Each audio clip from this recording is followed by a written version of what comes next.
വിശുദ്ധ ലൂക്കായുടെ സുവിശേഷം 4-ാം അധ്യായം 22 മുതൽ 30 വരെയുള്ള തിരുവചനങ്ങൾ. പ്രവാചകൻ സ്വദേശത്ത് അവഗണിക്കപ്പെടുന്നു. എല്ലാവരും അവനെപ്പറ്റി പ്രശംസിച്ചു പറയുകയും അവൻ്റെ നാവിൽ നിന്ന് പുറപ്പെട്ട കൃപാവചസ് കേട്ട് അത്ഭുതപ്പെടുകയും ചെയ്തു.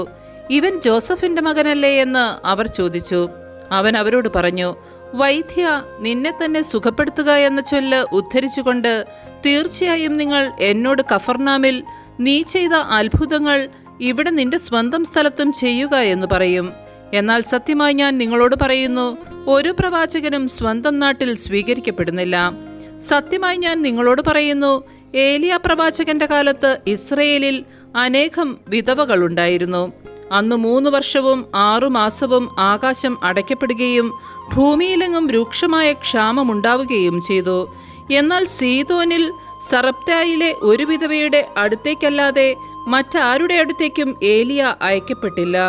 ഏലീശ പ്രവാചകന്റെ കാലത്ത് ഇസ്രയേലിൽ അനേകം കുഷ്ഠരോഗികളുണ്ടായിരുന്നു.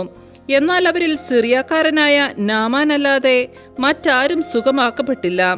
ഇത് കേട്ടപ്പോൾ സിനഗോഗിലുണ്ടായിരുന്ന എല്ലാവരും കോപാകുലരായി.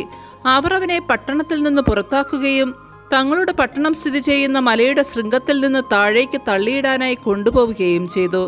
എന്നാൽ അവൻ അവരുടെ ഇടയിലൂടെ നടന്ന് അവിടം വിട്ടുപോയി. നമ്മുടെ കർത്താവായ മിശിഹായ്ക്ക് സ്തുതി.